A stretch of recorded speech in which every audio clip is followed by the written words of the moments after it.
नमस्कार दोस्तों, उम्मीद करता हूं आप सभी बिल्कुल ठीक होंगे। क्लास लेने के लिए आप सभी बिल्कुल तैयार होंगे। जितने ऐसे छात्र क्लास के अंदर आ चुके हैं, आप सभी का हार्दिक स्वागत। फटाफट से मुझे बता दीजिए कौन कौन बच्चे क्लास में आ चुके हैं।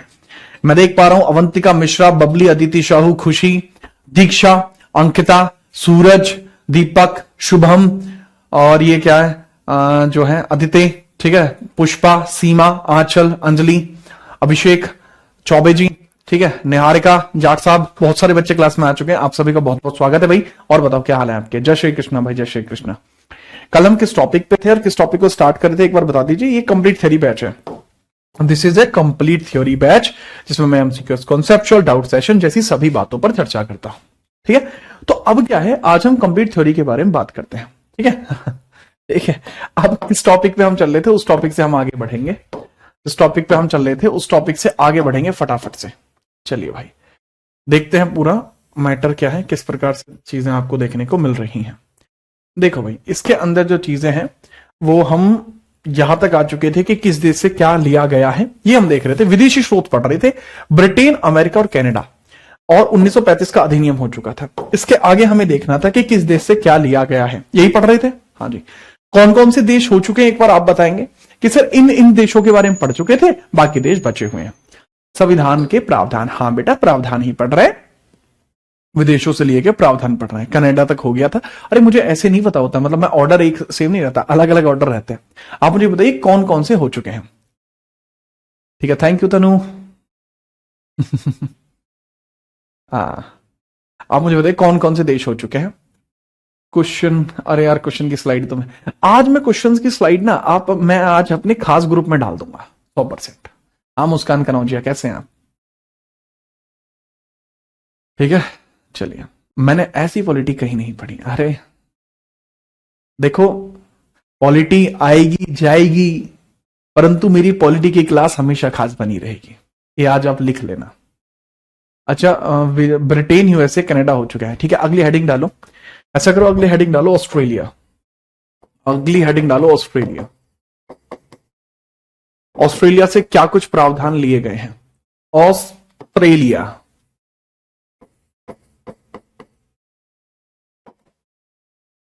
ऑस्ट्रेलिया, ऑस्ट्रेलिया से क्या कुछ प्रावधान लिए गए हैं। ठीक है, ऑस्ट्रेलियन प्रोविजंस के बारे में हम बात करते हैं कि ऑस्ट्रेलिया से क्या कुछ प्रोविजन लिए गए हैं, उसके बारे में फटाफट से आप ध्यान दीजिए और बात करते हैं। चलो जी, तो बाबू ऑस्ट्रेलिया से लिए गए प्रावधानों की अगर मैं बात करूंगा, ऑस्ट्रेलिया से लिए गए प्रावधान, तो सबसे पहले आपको समवर्ती सूची देखने को मिलेगी। समवर्ती सूची आपको देखने को मिलेगी। कॉनकरेंट लिस्ट आपको देखने को मिल जाएगी। कौन सी? कॉनकरेंट लिस्ट आपको देखने को मिल जाएगी। कॉनकरेंट लिस्ट आपको देखने को मिल जाएगी जो ऑस्ट्रेलिया से ली गई है ना? जी हाँ।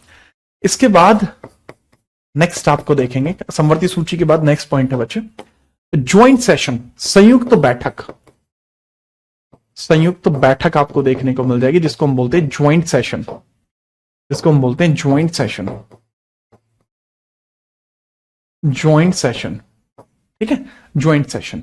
ओके, इसके अलावा प्रस्तावना की भाषा आपको यहां से देखने को मिल जाएगी। प्रस्तावना की भाषा, प्रस्तावना की भाषा आपको यहीं से देखने को मिल जाएगी। यानी language of preamble, language of preamble, language of preamble, language of preamble भी आपको यहां से देखने को मिल जाएगी। लैंग्वेज ऑफ प्रियम्बल भी आपको देखने को मिल जाएंगी। ठीक है, चलिए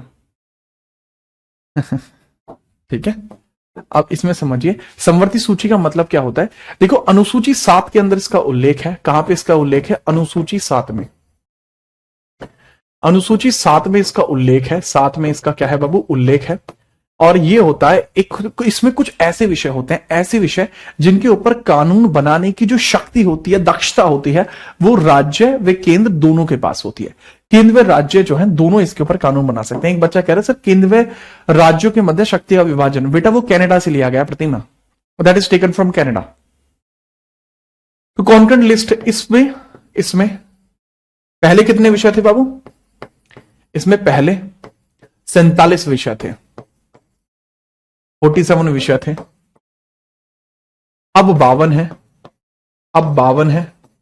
और याद रखना ठीक है, इन 52 विषयों के ऊपर। अब ये विषय क्या होते हैं, मतलब कानून बनाने के लिए ऑब्जेक्टिव।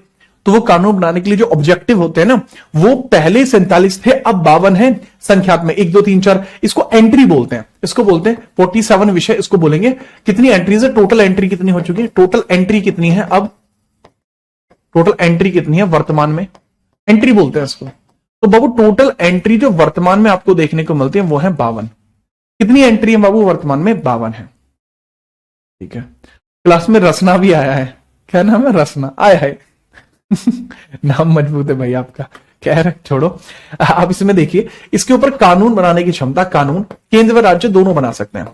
कानून बनाने की क्षमता, कानून बनाने की क्षमता दोनों के पास है, यानी सेंटर भी बना सकता है, सेंटर भी बना सकता है और स्टेट भी बना सकता है।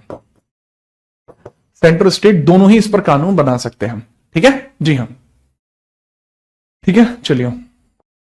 अब ये आपको समझ में आ गई, संयुक्त बैठक का मतलब है ज्वाइंट सेशन। आर्टिकल है बाबू इसके लिए, आर्टिकल है 108, आर्टिकल है 108।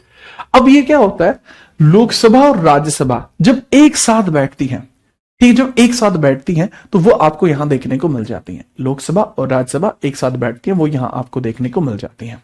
ठीक है चलिए, तो जैसा मैंने बताया, लोकसभा और राज्यसभा एक साथ जब बैठती हैं, ठीक है, लोकसभा तथा राज्यसभा का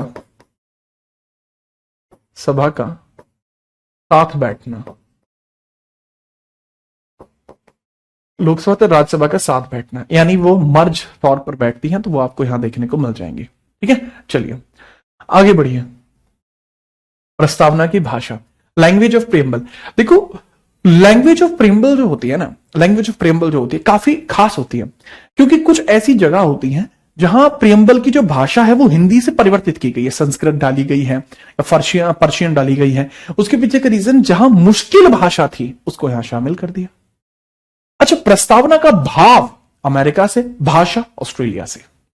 ठीक है चलो, शिवानी सैनी का एक सवाल है, आप भी सुन लीजिए। सर मुझे ये बता दीजिए कि मैं आपकी पॉलिटी एसएससी जीडी बैच से कंप्लीट कर चुकी हूं, क्या मैं दोबारा मुझे पढ़ना चाहिए? बेटा मेरे ख्याल से तो अगर आप जीडी बैच से कंप्लीट कर चुके हैं तो आपकी पॉलिटी कंप्लीट हो गई है। फिर भी अगर आप दोबारा पढ़ना चाहती हैं तो वो रिवीजन की तरह आप पढ़िए। हालांकि आपको दोबारा पढ़ने की जरूरत नहीं पड़नी चाहिए थी, बट फिर भी अगर आप पढ़ना चाहते हैं तो आप रिवीजन के तौर पर पढ़िए बस। ठीक है, आप नोट्स बनाने की जरूरत नहीं है, जो बता रहा हूं उसको सिर्फ देखते चलिए, गो थ्रू करके अपडेट करते जाइए। मिलने कहाँ आना होगा? वैसे तो मैं आपके दिल में रहता हूं पर दिल्ली में वर्तमान में मैं जो है ऑफलाइन की क्लासेस वगैरह यहीं से कंडक्ट करता हूं, दिल्ली में हूं मैं वर्तमान में। हाँ जी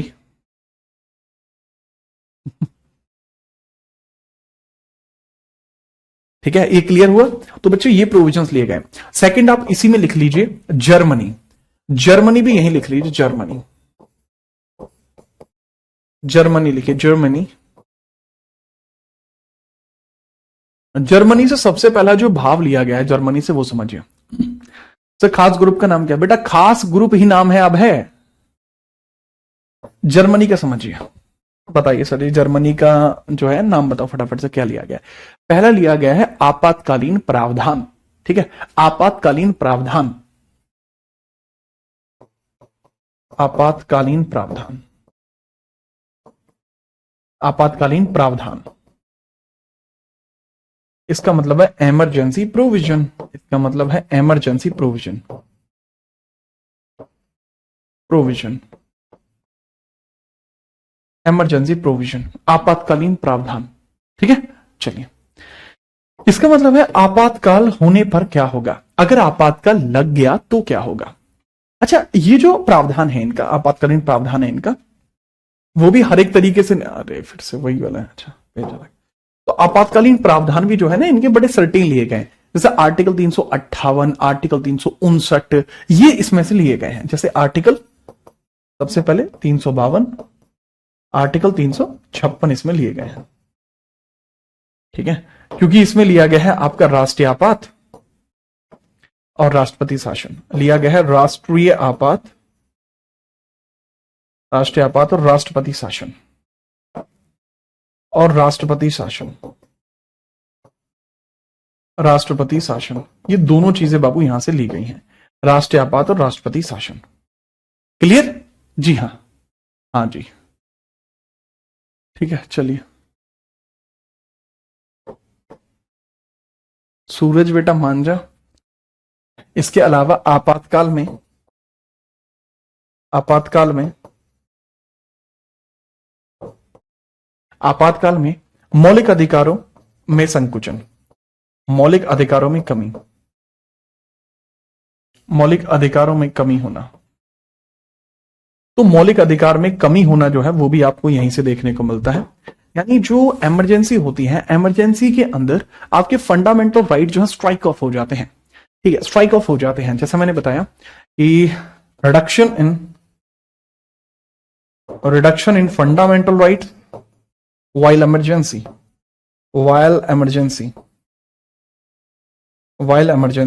ऐसा हो जाता है। इसके लिए उल्लेख जो है बाबू दो चीजों में इसकी उल्लेखना दी गई है, आर्टिकल 358 में, आर्टिकल 359 में। 58 में, आर्टिकल 359 में। तो ये आप देख सकते हैं यहां से। ठीक है चलिए, तो ये आपको सारी की सारी बातें जर्मनी, ऑस्ट्रेलिया, इन सब में देखने को मिल गई हैं। अब हम आगे बढ़ते हैं, इसके बाद हम आगे बढ़ेंगे। ठीक है, अरे कोई दिक्कत नहीं है सूरज यार, तुम कैसी बात कर रहे हो, मेरी क्लास में सॉरी नहीं। ठीक है चलो, हाँ बेटा काफी है शिवानी।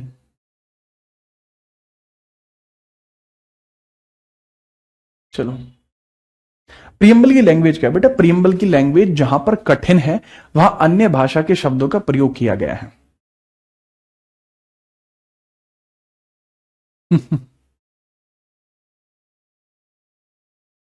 हाँ जी, रिडक्शन का मतलब भी कम होना होता है। सस्पेंशन लिख सकते हैं चाहे तो आप, प्रभासिनी इसकी जगह सस्पेंशन भी लिख सकते हैं। उसका मतलब निलंबन करना, निलंबन करना भी होता है इसका मतलब।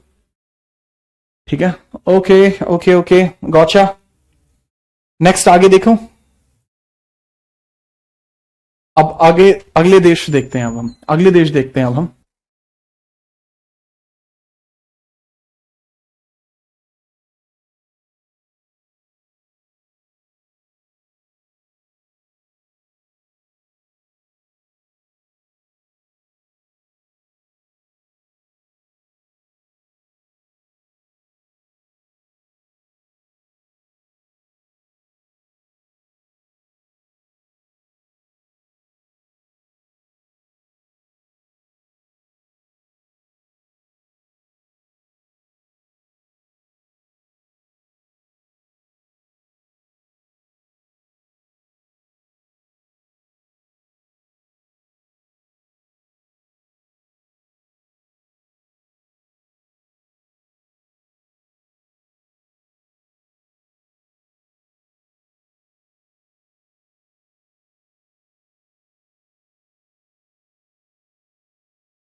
हाँ जी, आगे बढ़ते हैं। नेक्स्ट आप देखिए। ठीक है, नेक्स्ट अब हम बात करते हैं। नेक्स्ट इसके अंतर्गत क्या है? नेक्स्ट आपको देखने को मिल रहा है जो ऑस्ट्रेलिया जर्मनी के बाद आयरलैंड। आपने नोट नहीं किया था एक बच्चे ने, उसकी बात कर रहा हूं। आयरलैंड, आयरलैंड की बात कर रहे हैं। आयरलैंड यानी Irish constitution, Irish constitution, Irish constitution. अब देखो इसमें ना बहुत सारे लोग बोलते हैं कि इसको इरिश बोले आयरिश बोले, तो फर्क होता है। अगर मैं बोल रहा हूं इरिश कॉन्स्टिट्यूशन, इरिश तो ये ब्रिटिश है, language accent this is British. American अगर मैं बोलूंगा तो अमेरिकन में इसको आयरिश बोलेंगे, आयरिश, और ब्रिटिश में इरिश, आयरिश, इरिश। तो ये जो डिफरेंस है ये अमेरिकन और ब्रिटेन बोलने का फर्क है। ठीक है, याद रखना। मुझे आती है accent, I know some of the accent regarding to the different different languages, even to the Irish too. ठीक है, अब इसमें देखिए इसमें क्या है, इसमें से क्या चीज ली गई है। सबसे पहले भारत के नीति निर्देशक सिद्धांत, राज्यों के नीति निर्देशक सिद्धांत, नीति निर्देशक सिद्धांत, सिद्धांत, नीति निर्देशक सिद्धांत, directive principle of state policy, directive principle of state policy, directive principle of state policy, of state policy.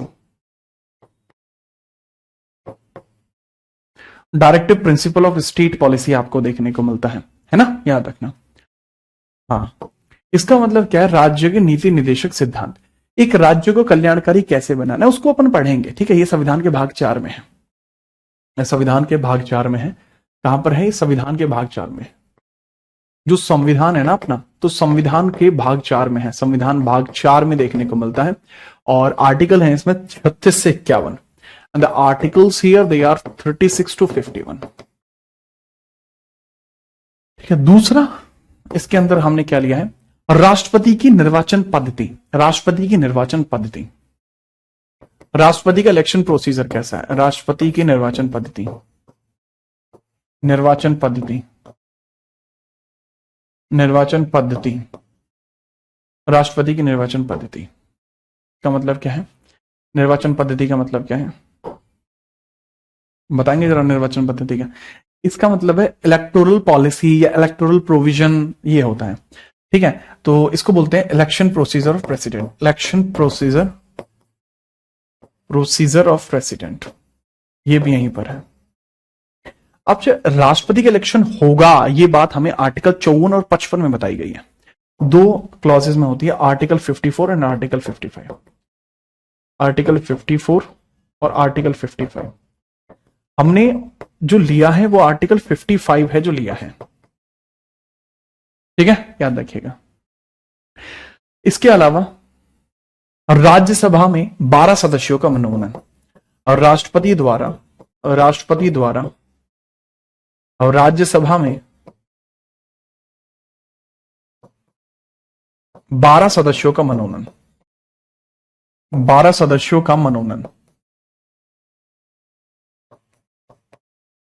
ठीक है। तो राष्ट्रपति द्वारा राज्यसभा में 12 सदस्यों का मनोनयन, ठीक है। चलिए, इसका मतलब क्या है, यहां पर अपॉइंटमेंट ऑफ क्या बाबू, appointment of 12 members in Rajya Sabha, members in Rajya Sabha by appointment of 12 members in Rajya Sabha by president, by president. और प्रेसिडेंट के लिए आर्टिकल कौन सा है बाबू, इसके लिए आर्टिकल 80 का क्लॉज 1 क्लॉज 2, आर्टिकल 80 का क्लॉज 2 और आर्टिकल 80 का क्लॉज 3, ये आपको देखने को मिलते हैं, ठीक है। चलो, ठीक है, याद रखेंगे आप। हाँ, इसके बाद बाबू अगला कंट्री बताओ, जो कंट्री आप कहोगे आपके कहने पे, आप नाम बोलो कंट्री, मैं बताऊंगा। बताओ, कोई नहीं, मलिक साहब फटाफट बताओ।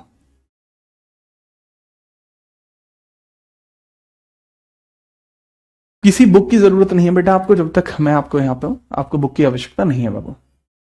आप कंट्री का नाम बोलिए, मैं उसके बारे में लिए गए प्रावधान लिखेंगे। फ्रांस लिख लेते हैं, अच्छा जगह है फ्रांस, ठीक है।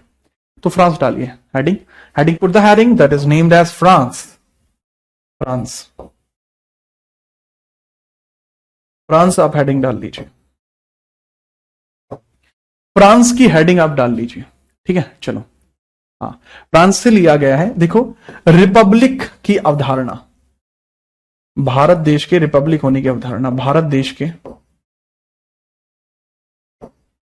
की रिपब्लिक अवधारणा, ये रिपब्लिक अवधारणा यहां से ली गई है।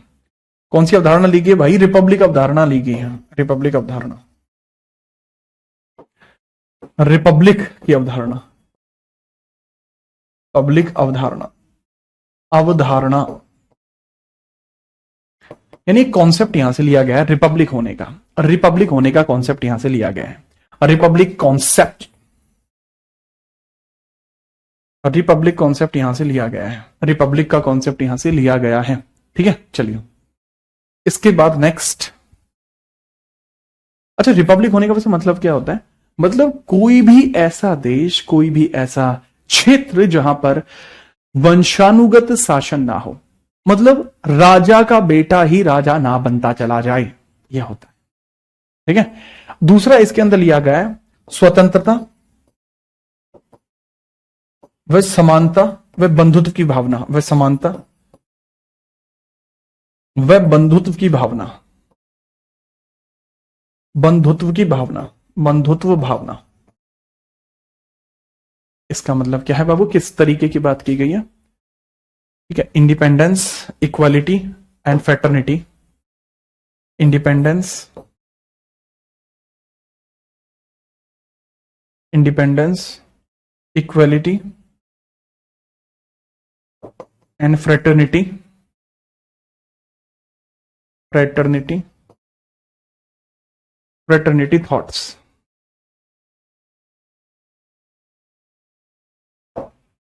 थॉट्स, इसके थॉट्स आपके यहां से लिए गए हैं। ठीक है, याद रखेंगे, बहुत बढ़िया। भारत में रहने वाला प्रत्येक नागरिक समान होगा, उसको समानता से ट्रीट किया जाएगा, वो पूरी तरीके से स्वतंत्र होगा, और वो हर एक जो व्यक्ति होगा वो आपस में भाई भाई होंगे। ठीक है, वो भावना ऐसी होनी चाहिए। ऑस्ट्रेलिया बेटा, शुभम कर दिया, ऑस्ट्रेलिया हो गया, ऑस्ट्रेलिया। ठीक है मान जा शुभम, मान जा, ना मानेगा। ठीक है, निहारिका बेटा यहीं अपलोड हो जाएंगे। जर्मनी भी हो गया, फ्रांस आपका हो गया। अब नेक्स्ट हेडिंग आप लिखेंगे, क्या बचा है अब आपका? अब आपका रशिया बच गया, जापान बच गया। ठीक है, तो नेक्स्ट पेज पे रशिया और जापान को करते हैं। रशिया और जापान को करते हैं भैया अगले ही पेज पे। अगले पेज पे किसको करते हैं? रशिया व जापान को, फटाफट से। ठीक है, हाँ जी। इंग्लैंड बेटा, ब्रिटेन मैंने लिख लिया ना पहले ही। अभी रशिया बच गया और जापान बच गया, ये बचा है। नेक्स्ट पेज पर हम लिखते हैं उसको। चलो लिखें, हाँ जी। साउथ अफ्रीका बच गया, हाँ 3 बचे ना, चलो तीनों देखते हैं। तो लिखिए,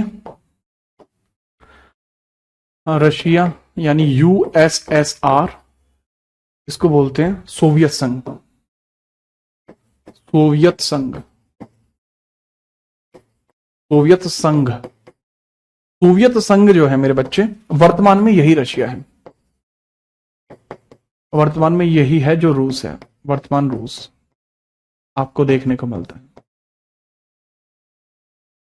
ठीक है, तो सोवियत संघ से क्या कुछ चीजें जो हैं ली गई हैं वो समझिए। सबसे पहले आप समझेंगे क्या प्रावधान यहां से लिए गए। तो सबसे इंपोर्टेंटली ना पहला प्रावधान यहां से लिया गया है। ठीक है, सबसे इंपोर्टेंटली पहला प्रावधान यहां से लिया गया है, जो कि क्या है, एक समाज के अंतर्गत, एक समाज के अंतर्गत मूल कर्तव्य होते हैं, उनको फॉलो करना एक नागरिक की जिम्मेदारी है। तो मूल कर्तव्य लिए गए हैं यूएसएसआर से। पहले क्या बच्चे? मूल कर्तव्य, fundamental duties, fundamental duties, fundamental duties, fundamental duties. तो फंडामेंटल ड्यूटीज बच्चे आपकी यहां से ली गई हैं, आर्टिकल 51A के अंदर है। कहां पे है बाबू ये? आर्टिकल 51A के अंदर है। और पार्ट कौन सा है? पार्ट संविधान का पार्ट 4A है ना। ओके, चलो। इसके अलावा प्रस्तावना में 3 प्रकार के न्यायों का उल्लेख किया गया है। प्रस्तावना में 3 प्रकार के न्याय का उल्लेख किया गया है।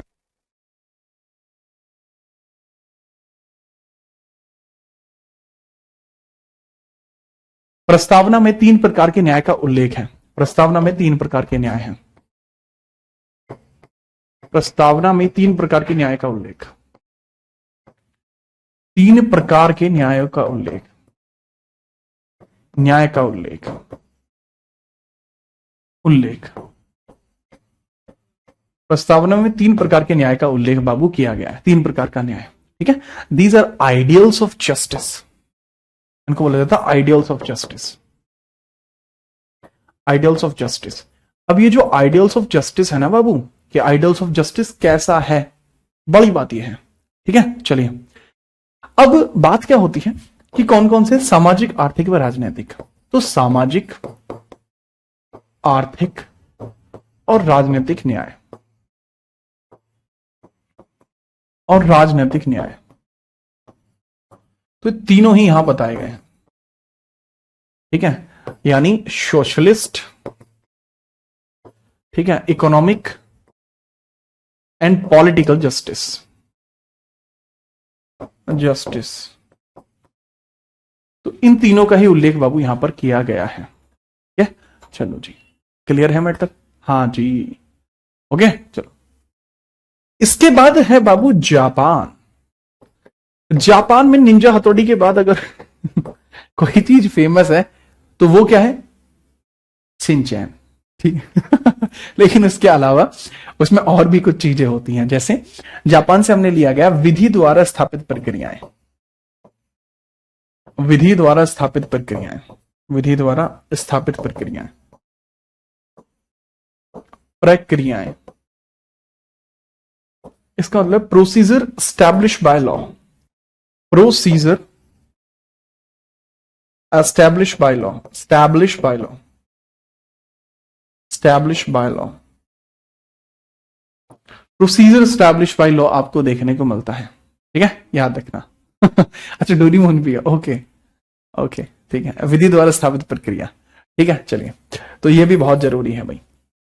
होता क्या वैसे, जो कानून के द्वारा बनाई गई कुछ प्रक्रियाएं होती हैं वो भी इसके अंतर्गत शामिल की जाती हैं, तो वो जापान से ली गई हैं। They are taken from Japan, they are taken from Japan.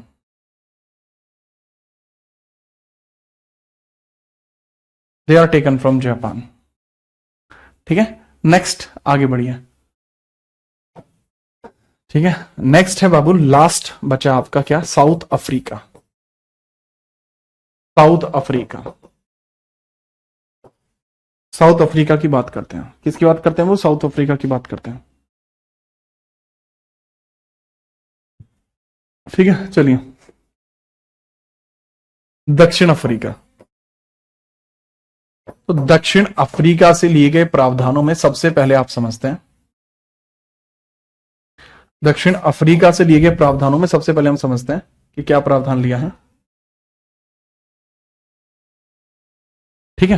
वो बहुत सिंपल है जी। दक्षिण अफ्रीका से लिए गए प्रावधानों में पहला ही पॉइंट होता है, दक्षिण अफ्रीका से अगर आप कोई चीज ले रहे हैं तो वो है संशोधन प्रक्रिया, ठीक है, संशोधन प्रक्रिया, संशोधन प्रक्रिया। इसका मतलब है क्या? Amendment procedure, amendment procedure, amendment procedure. संविधान में आप संशोधन कैसे कर सकते हैं, ठीक है चलिए। तो वो है आर्टिकल 368, वो है आर्टिकल 368, यहां पे आपको देखने को मिलती है, ठीक है जी हाँ। एक बच्चे कह रहे सर 5 ईयर प्लान, बेटा 5 ईयर प्लान संविधान में कहां लिखा हुआ है बताना एक बार। मुझे तो ये समझ में नहीं आ रहा कि पॉलिटी में टीचर्स लिखवा क्यों रहे हैं यहां पे। अब इस संविधान में थोड़ी आ रहा है, अभी हम संविधान के स्रोत में लिखवा रहे हैं, यहां 5 वर्षीय प्लान का लिखवाने का क्या मतलब है? मेरी तो भाई लॉजिक से बाहर है ये बात। लिखवाने के लिए मुझे पता है पंचवर्षीय योजना रूस से ली गई थी, मुझे ये भी पता 1928 में पहली बार पंचवर्षीय योजना जोसेफ स्टालिन के द्वारा यूएसए के अंदर पब्लिश की गई थी। किसी नियोगी जब भारत के अंदर प्लानिंग कमीशन के अंदर आते हैं तो उन्होंने सबसे पहले अगर किसी को पढ़ा था जोसेफ स्टालिन को, जोसेफ स्टालिन के कहने पर ही वो भारत के अंदर पंचवर्षीय योजना लेकर आए। पर मुझे नहीं पता कि यहां क्यों उसको शामिल करते हैं, वो नहीं किया जाना चाहिए, ठीक है चलिए। खैर छोड़िए। इसके अलावा भारत के अंदर राज्यसभा के सदस्यों का चुनाव, भारत में राज्यसभा के सदस्यों का चुनाव, भारत में राज्यसभा सदस्यों का चुनाव, और राज्यसभा सदस्यों का चुनाव, सदस्यों का चुनाव, सदस्यों का चुनाव, सदस्यों का चुनाव, indirect election of RS member, ठीक है, indirect election of RS member taken from this, ठीक है, इनडायरेक्ट या फिर indirect election process of, indirect election process of, indirect election process of elections of RS member. एक बच्चा कह रहा है कि सर और सब लोग ना साथ में ही पढ़ा देते हैं, पर बेटा तरीका भी तो होता है। अब यहां पे मैं अगर आपको मैथ्स के फॉर्मूले लिखवाने लगूं कि मैथ्स के फॉर्मूले जो हैं रशिया से ओरिजिनेटेड हुआ है, तो क्या वो सही होगा? क्या वो सही होगा? नहीं होगा। इसलिए ठीक है। सचिन, हाँ भाई, चिल्ड्रन है, बालक हैं। पूजा बेटा सॉरी की जरूरत नहीं है, मैं आप, अरे सॉरी वॉरी क्या ही, ये चीजें शोभा नहीं देती हैं, सॉरी जैसी चीजें। ठीक है, चलो आगे बढ़ते हैं, नोट कर लीजिए फटाफट। ठीक है, आगे बढ़ते हैं फिर। अरे गुलशन चौबे वो बाबू आगे आएगा, टेंशन मत लो। हाँ गज भाई, नोट कर लिया हो तो आगे बढ़े। इतने देशों का संविधान पढ़ा किसने था? अरे भाई बहुत सारे लोग थे, उन सब ने मिलकर पढ़ लिया, पूरे संविधान सभा में शामिल थे। अब हम बात करते हैं, संविधान जो है बनकर हो गया तैयार।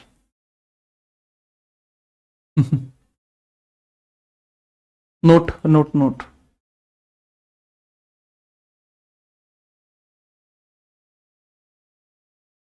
चलिए, ओके। खैर, अब हम देखते हैं भाई संविधान की एक बार संरचना को। अब हम देखते हैं संविधान की संरचना को। हेडिंग है बाबू संविधान की संरचना। Put the heading structure of Indian constitution. Structure of Indian constitution. ठीक है, चलिए। नहीं मानोगे, नहीं मानोगे। Structure of Indian constitution, Indian constitution.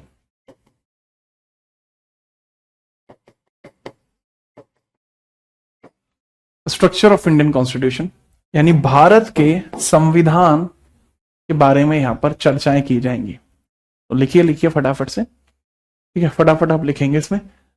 Bharat के संविधान की संरचना, संविधान की संरचना, भारतीय संविधान की संरचना, संविधान की संरचना, संरचना, स्ट्रक्चर, संरचना। ठीक है, चलिए। सर आयरलैंड में एक छोटा है, व्यापार व वाणिज्य लिया गया है। बेटा व्यापार व वाणिज्य की समागमता की स्वतंत्रता ऑस्ट्रेलिया से लिया गया है। चलिए, इसमें देखिएगा स्ट्रक्चर की बात कर रहे हैं, स्ट्रक्चर की बात कर रहे हैं। सर बताइए स्ट्रक्चर में क्या है। देखो आप देखते हो भारत का संविधान, लेट्स सपोज ये भारत का संविधान है। ठीक है, भारत का संविधान, भारत के संविधान की बात करते हैं। अब ये है, मान के चलिए this is constitution of India. What is this? This is constitution of India.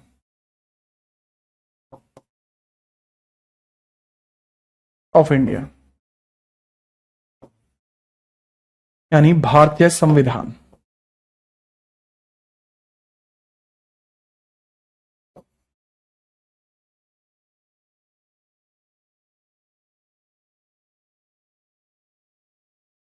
भारतीय संविधान। अब भारतीय संविधान को अगर आप ध्यान से देखोगे, ठीक है, चलिए अब ये समझिए, इसमें सबसे पहले आपको देखने को मिलता है प्रस्तावना। प्रस्तावना का अर्थ होता है बाबू प्रियम्बल। प्रस्तावना का अर्थ होता है बाबू प्रियम्बल। तो पहले आपको देखना पड़ेगा प्रियम्बल, उसके बाद प्रस्तावना के बाद इसके अंदर क्या जुड़ा हुआ है? अनुसूचियां। क्या जुड़ा हुआ है? अनुसूचियां। अनुसूचियां, तो फिर आपको अनुसूचियां पढ़ना होगा, शेड्यूल्स।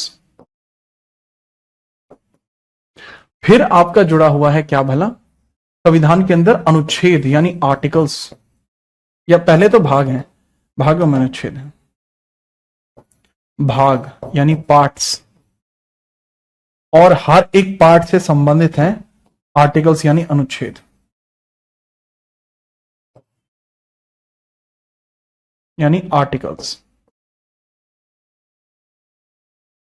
अनुच्छेद यानी आर्टिकल्स। ठीक है, हाँ जी। तो अब अगर मैं बात करूं प्रियम्बल के बारे में, तो प्रियम्बल पहले भी हमारी थी, और मतलब अगर मैं बात करूं प्रारंभ में स्थिति क्या थी, प्रारंभ में स्थिति क्या थी, इनिशियली ये कैसा था इनिशियल, और वर्तमान में स्थिति क्या है, और दूसरी स्थिति की चर्चा करूं मैं, वर्तमान में स्थिति क्या है। ठीक है, चलिए। तो सर बताइए प्रारंभ में क्या था और वर्तमान में कैसी है? प्रियम्बल पहले भी थी आपकी, और वर्तमान में भी ऐसी ही की ऐसी है। वर्तमान में भी प्रियम्बल आपको देखने को मिलती है। ठीक है, जी हाँ, ठीक है। और दूसरा क्या है कि शेड्यूल्स की अगर मैं बात करूं, if I talk about the schedules, ये शुरुआती तौर पर थी 8, लेकिन वर्तमान में कितनी हो चुकी हैं? 2 तरीके से नहीं, एक ही तरीके से देखा जाएगा, ये 12 है जी अब। यानी इसमें एड ऑन कितना हो गया? 4। 4 का एड ऑन है, जिंदा 4 का एड ऑन है, 4 का एड ऑन है। क्लियर? जी हाँ। इसके बाद अगर मैं बात करूं संविधान के पार्ट्स की, अगर मैं बात करूं संविधान के पार्ट्स की, तो बाबू ये संविधान के पार्ट्स पहले हुआ करते थे 22, पहले हुआ करते थे 22। अब इसको 2 तरीके से पढ़ा जा सकता है। अगर मैं बात करूं क्रम के अकॉर्डिंग, क्रम यानी ऑर्डर के अकॉर्डिंग, अगर मैं बात करूं ऑर्डर के अकॉर्डिंग, तो ऑर्डर के अकॉर्डिंग वो 22 ही है, लेकिन संख्यात्मक तरीके से, संख्यात्मक तरीके से वो 25 है। संख्यात्मक तरीके से, संख्यात्मक तरीके से यानी काउंट बेसिस पर, काउंट है, काउंट बेसिस पर कितने हैं बाबू? 25। काउंटर बेसिस पर 25 है। ठीक है, चलो। आर्टिकल्स जो हैं, आर्टिकल्स प्रारंभ में कितने थे? 395। आज की डेट में इसमें बात होती है किस तरीके से बदलाव हो सकता है? 2 तरीके से बदलाव हो सकता है। एक हो सकता है क्रमागत बदलाव, क्रम के अनुसार बदलाव हो सकता है, क्रम के अनुसार बदलाव हो सकता है। क्रम के हिसाब से वो 395 आज भी है, वो मतलब ऑर्डर, ऑर्डर, ऑर्डर, ऑर्डर में इसमें फर्क क्या, वो भी बढ़ाऊंगा अभी।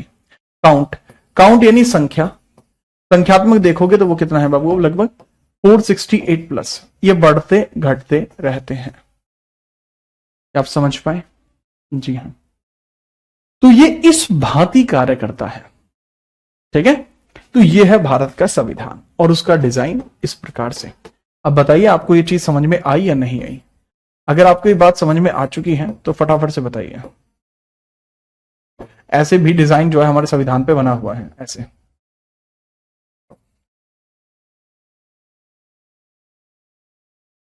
अब तुम मुझे हल्के में ले रहे थे, ये देख रहे हो डिजाइन एकदम। लो हटो, चलो अब बताओ।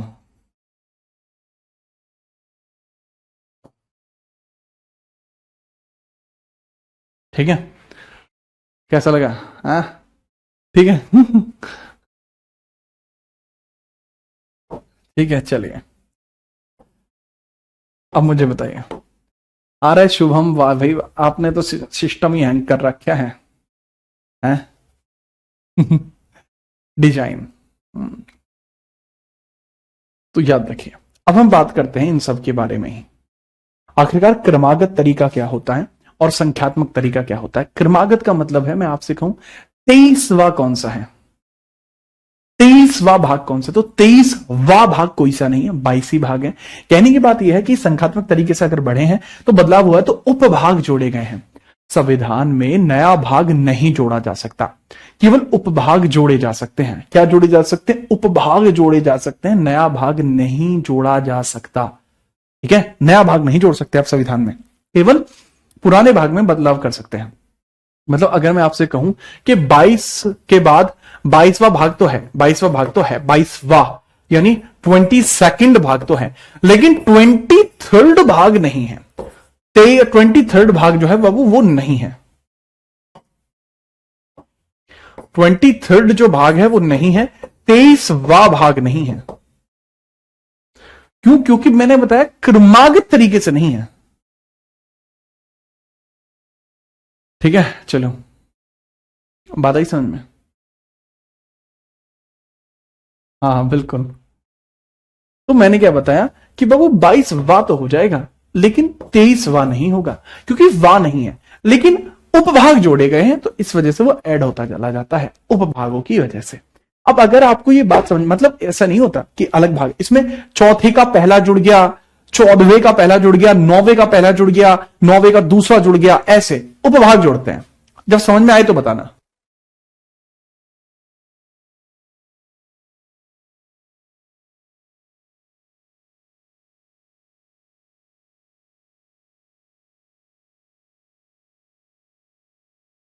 ठीक है सर, आप सच में कलाकार हैं। अरे भैया बहुत तगड़ी ट्रेनिंग करिए, एक क्लास में मैं पढ़ते थे, मैं था, मजनू भाई थे और एक और आदमी थे, ठीक है, लियोनार्डो दी विंची, ठीक है, तो हम तीनों वहीं से सीखे हैं।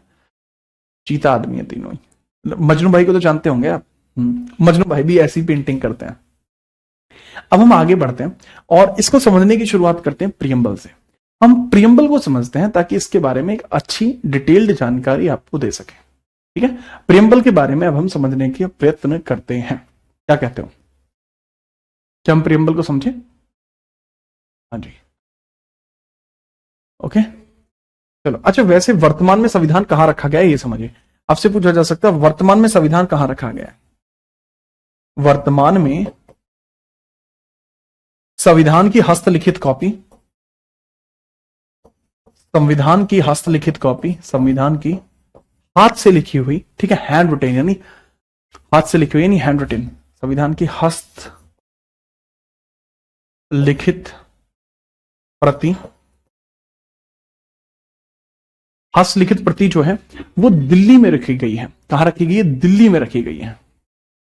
कहां? दिल्ली में रखी गई है, दिल्ली में। दिल्ली के अंदर जो हमारा पार्लियामेंट है वहां पर, दिल्ली के पार्लियामेंट में लिखा गया है। पार्लियामेंट, पार्लियामेंट का मतलब ही होता है संसद, तो संसद, लेकिन ये नया वाला संसद नहीं, पुराना वाला, ठीक है, पुराने वाले संसद में रखा गया है, ठीक है। चलो, क्या रखेंगे? जी हाँ। और इसके अंदर पूछा जाता है किस बॉक्स में रखा गया, तो दिस इज मतलब this has been placed in helium box, helium से भरे बॉक्स में, हीलियम बॉक्स में, ठीक है, हीलियम बॉक्स में रखा गया है, ठीक है। चलिए,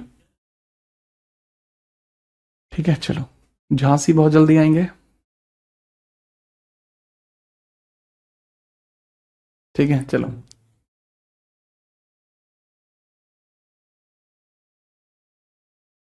ठीक है, चलो चलो। ठीक है, एक बहुत तगड़ा डायलॉग बोला यार, मुझे बताना पड़ेगा, वो तुम्हें शुभम नाम के लड़के ने लिखा है। सर, मजनू भाई गधे के मतलब घोड़े के ऊपर गधा बनाते हैं, लेकिन आप गधों को ज्ञानी बनाते हो। ठीक है भाई, ठीक है। ठीक है, चलो हम अब आगे बढ़ते हैं, ठीक है। नेक्स्ट अब हम बात करते हैं प्रस्तावना। इसमें सबसे पहले पढ़ने का तरीका होगा कि हम सबसे पहले प्रस्तावना पढ़ेंगे। जब एक बार हम प्रस्तावना कंप्लीट कर देंगे तो उसके बाद अनुसूचियां पढ़ेंगे, देन उसके बाद भाग पढ़ेंगे, देन उसके बाद आर्टिकल्स पढ़ेंगे। तो सबसे पहले हेडिंग आपकी होनी चाहिए प्रस्तावना यानी प्रियम्बल। इसको इंग्लिश में लिखने वाले बच्चे लिख सकते हैं। जो handwritten copy of Indian constitution है, कहां है? Handwritten copy of, handwritten copy of Indian constitution, Indian constitution, handwritten copy of Indian constitution कहां पर है, ये बात चल रही है, ठीक है। हाँ जी, आगे बढ़िए, अब लिखिए किसके बारे में फटाफट से। प्रियम्बल हेडिंग डाल लीजिए, preamble of India, preamble of India, preamble of India, heading है बाबू preamble of India, preamble of India,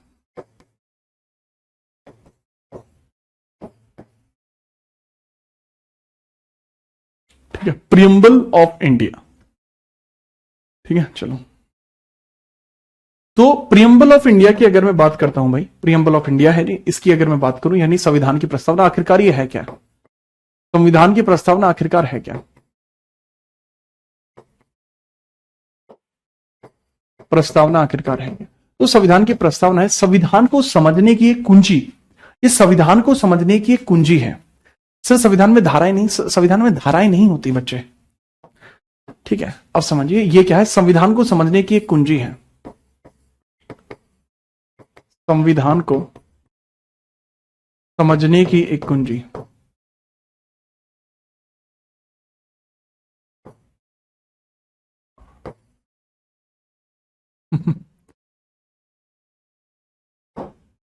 संविधान को समझने की कुंजी, this is key to understand the constitution, this is key to understand the constitution, ये संविधान को समझने की एक कुंजी है। This is key to understand constitution, understand constitution. आप संविधान को समझना चाहते हैं, आप आसानी से प्रस्तावना को पढ़ने के बाद समझ सकते हैं। यही नहीं, अभी और सुनिए कि जैसे प्रियम्बल की बात करूं और इसकी ऐतिहासिक पृष्ठभूमि की बात करूं, ऐतिहासिक पृष्ठभूमि की अगर मैं बात करूं ऐतिहासिक पृष्ठभूमि की, यानी हिस्टोरिकल बैकग्राउंड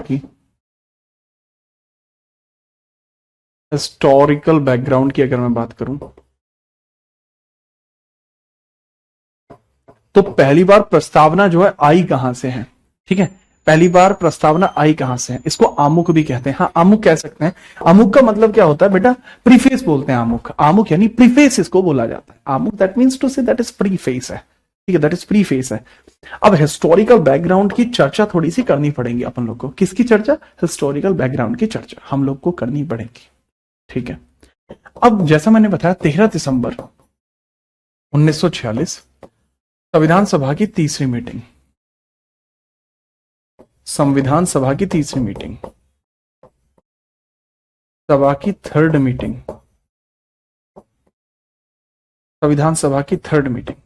तो वो जो संविधान सभा की थर्ड मीटिंग है ना, ठीक है, ये होती है 13 दिसंबर 1946 में। इसमें जवाहरलाल नेहरू एक उद्देश्य प्रस्ताविका लेकर आते हैं। इसमें जवाहरलाल नेहरू क्या लेकर आते हैं?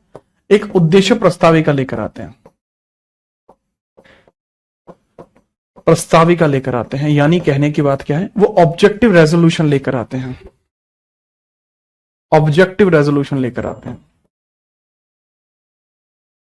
रेजोल्यूशन लेकर आते हैं, जिसमें लिखा हुआ था भारत एक पूर्ण स्वतंत्र संप्रभुता संपन्न गणराज्य है। क्या लिखा हुआ था बापू? जिसमें लिखा हुआ था भारत एक पूर्ण स्वतंत्र संप्रभुता संपन्न गणराज्य है। ठीक है, चलिए, लिखा होता भारत एक पूर्ण स्वतंत्र, भारत एक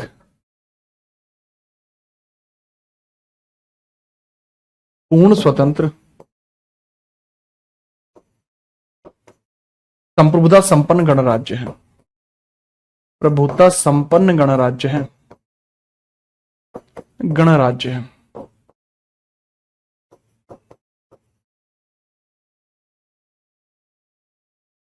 ठीक है, इसमें इंडिया को क्या कहा गया कि इंडिया इज, ठीक है, India is complete independent sovereign Republic. India is complete Republic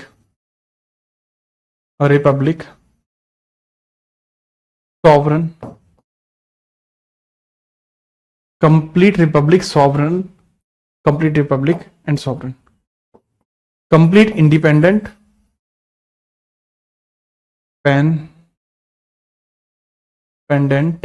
complete independent Republic sovereign.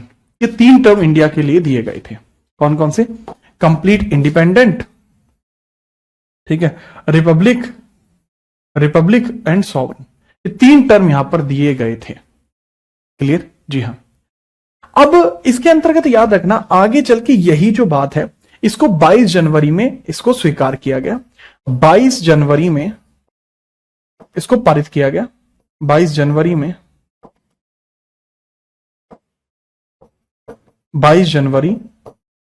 1947 में इसको क्या कर दिया गया? इसको पारित किया गया। 22 जनवरी 1947 में पारित किया गया। इसको पारित नहीं, पास कर दिया गया। पारित अर्थात इसको पास कर दिया गया। और आगे चल के यही उद्देश्य प्रस्ताविका, यही ऑब्जेक्टिव रेजोल्यूशन भारत की प्रस्तावना बना। यही आगे चल के भारतीय संविधान की प्रस्तावना बना। यही आगे चल के क्या बना बाबू? भारतीय संविधान प्रस्तावना, संविधान प्रस्तावना बना।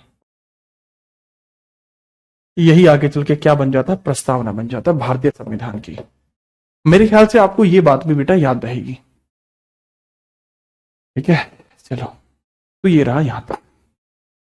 जब आपको ये समझ में आए तो बताना।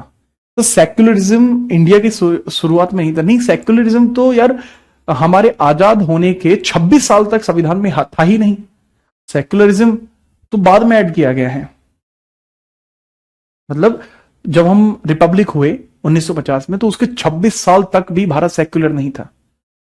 मतलब टर्म संविधान में नहीं था। ठीक है, चलिए, ठीक है, thank you Shubham, thank you. अच्छा, ये बात बेटा यहां तक हो गई है आपकी, आज की क्लास यहीं तक रहेगी। और बता, फटाफट बताइए कि कोई दिक्कत तो नहीं है। सर बैठक पहली, बेटा पहली बैठक 9 तारीख को हुई थी। हाँ, कल मिलेंगे भैया। रागनी सुना दो, कल की उधार है। किसी और दिन सुनाएंगे। आज जरा वो बच्चे आए हुए हैं, सिलेक्टेड बच्चे, तो बाहर वेट कर रहे हैं। मैं क्या यार रुक जाओ, आते हैं। हम्म, आपका इंतजार रहेगा भाई, सिंह साहब, आपका इंतजार रहेगा। अच्छा जी सीमा। चलो, हाँ रागनी सुनावेंगे, कल सुनावेंगे, इब्बे को नहीं। ठीक है, चलो। जिंदगी के लूट नजारे, कदमा मैं दर्द यूं तारे, लावे ना यारी ओ लारे, मारा तेरी टाका से। बाकी सुनाऊंगा कल, अब करो तुम मौज, ठीक है। और जैसा कि आप सभी को पता है, एक बहुत खास सीरीज चल रही है कि अगर आपको करंट अफेयर में कोई भी दिक्कत है तो आप जाके यूट्यूब पे सर्च कर सकते हैं करंट अफेयर बाय जीत राणा, और उसमें आपको जो है मेरे टॉपिक वाइज करंट अफेयर देखने को मिल जाएगी। और याद रखिए, राणा को हाँ नहीं, राणा को जी कहते हैं, कुल कहते हैं। और दूसरी बात ये भी देख लेना, किंग्स ऑफ इंडिया की शाम को आज 6 बजे जो सीरीज में राजा आने वाले हैं, साउथ इंडिया के एकदम क्लासिकल राजा, जिन्होंने कहा था कि भाई मैं अपने क्षेत्र को इतना विस्तृत कर दूंगा कि हिंदू धर्म उसके अंदर हमेशा बना रहेगा। ठीक है, चलिए। ठीक है, अब कल मिलते हैं। हाँ ठीक है, ठीक है, ठीक है, चलो चलो, अब कल मिले। ठीक है, तो भाई कल मिलते हैं, तब तक के लिए जय हिंद, वंदे मातरम।